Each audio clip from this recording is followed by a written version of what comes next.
And welcome back, ladies and gentlemen, to Flashback Comics. Troy David Phillips here at Flashback Comics in Woodbridge, Virginia. And today we are going to talk about the Infinity Gems. Now, you've probably seen the spotlight video on the 3 life cycles of Thanos. And if not, stop, go watch that. I'll wait right here. Back? Excellent. Now we're going to talk about the gems, the real stars of this story. I have the shirt here, the Infinity Gauntlet. You can't see, I have an Infinity Gauntlet pin as well. I love this story. I love Thanos, Adam Warlock, the Infinity Gems. Now, initially, we didn't know that they were the Infinity Gems. What we first knew in the pages of Marvel Premiere, later Warlock, we knew the Soul Gem. The High Evolutionary gives this green gem to Adam Warlock. It sends him to counter Earth to save his flawed creation from the predations of the Man-Beast. Adam Warlock uses the Soul Gem, but he never fully understands its true potential. Later, in the pages of Marvel Team Up, we see the Stranger in possession of a gem. He doesn't tell us where he came by it, only that he has it and there are others and he wants them all. He tries to take the gem from Adam Warlock.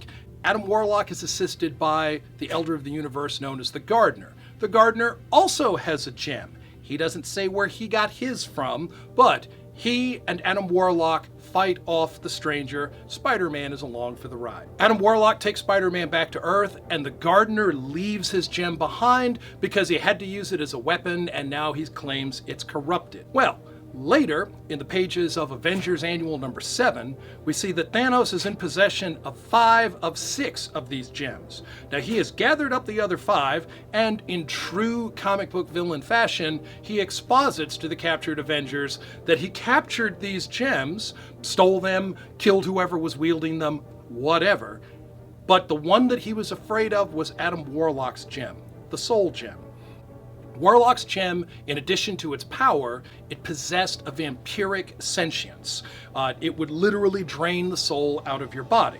Warlock, for the most part, could control that gem, but Thanos feared losing his immortal soul, so instead of taking that gem, he drained energy off of it, built one giant synthetic gem, and set about his plot of destroying stars, one star at a time, as his tribute to his ladylove death. Thanos was defeated when Adam Warlock was released from the Soul Gem, came back as a flaming spirit of vengeance virtually, petrified Thanos, and was drawn back into the gem where he would live in this paradisical existence alongside the spirits of other people that he had previously drawn into the gem. Most of these people were enemies of Warlock's in life, but inside the gem, we all seemed to love each other. There was peace and brotherhood everywhere. Adam Warlock looked like he was going to live out his days happily alongside of Pip the Troll and Gamora and everybody else. Now, that would be the story in reality, but in comics, nothing works out that easily. So, what happened to these Soul Gems? Well, in the pages of Thanos Quest, we learned that Thanos has been staring into the abyss under the direction of Mistress Death, where he learns the true origins of the gems. He learns that they're not all actually soul gems. He renames them Infinity Gems.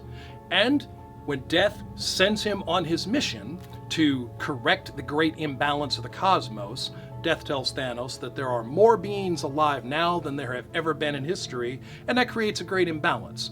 Thanos is only too happy to do Mistress Death's bidding, so he is returned to life, comes back into the universe, and sets about making himself a menace. What he does is he tracks down each one of the 6 gems from wherever it is, and Thanos is willing to do anything at all to get them. Now, in the 2-issue miniseries Thanos Quest, we see him gain the Soul Gem, which he takes from the In-Betweener, the Time Gem, which he takes from the Gardener. The Time Gem has the ability to manipulate time. This is how the Gardener is able to rapidly advance his garden. The Space Gem is in the hands of the Runner. The Runner is using this gem to instantaneously move from point A to point B, thus creating the appearance that he is the fastest being in the universe. The Reality Gem, the Mind Gem, and so on until we've collected all 6 of them. Now it's the Soul Gem, the Mind Gem, the Time Gem, the Space Gem, the Reality Gem, and the Power Gem. The power gem comes off of Trico Slater as champion of the universe. Each one of these gems controls one facet of reality.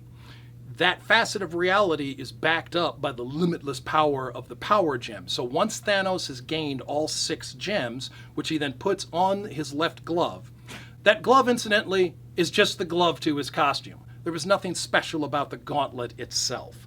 I know a lot of people attach a significance to that, but hey, it was Thanos' favorite glove. He happened to be wearing it that day. He put the 6 gems on it, and then immediately was launched into omnipotence. Previously, Lady Death did not speak directly to Thanos, because he was beneath her. Now, Lady Death doesn't speak to Thanos, because he is above her. And this is the power of the Infinity Gems. So, with these gems, Thanos makes himself a bother to the new champion of life, who is the Silver Surfer. Now, as I explained earlier in the 3 life cycles of Thanos, Thanos had previously battled Captain Marvel, and then later Adam Warlock. Well, now the task has fallen to the Silver Surfer, former Herald of Galactus. And you would think that means something, because the Silver Surfer is triple tough. But it's not good enough. Thanos is more powerful than ever, even considering at one time he wielded the Cosmic Cube. So, Silver Surfer comes to Earth, assembles the heroes that are still around. Why are there heroes not around? Because Thanos has snapped his fingers and instantly reduced the living population of the universe by 1/2. 1/2 of everything is gone. That's the power of the Infinity Gem. So, some of these stories will be drawn on for the upcoming Infinity War film. We have seen some of the gems, but not all of them. Still a couple more to go. We get the idea that each one is incredibly powerful. How powerful? How much power is limitless power? Well, we've seen what the Ether can do. We have some idea about the Mind Gem. We've seen the Space Gem, etc. So just a couple more to go, and if Thanos is going to get directly involved, pick them up, put them on the glove, this is going to be bad news. Now, this segment was everything you needed to know about where those gems came from and what they can do. And in our next segment, upcoming, Matt's going to work with me on this, and we're going to come up with something fantastic. And I'm going to go on farther with what those gems actually did and where they are today. So, hope you enjoyed this segment, and there will be another one coming up soon. I look forward to talking to you then.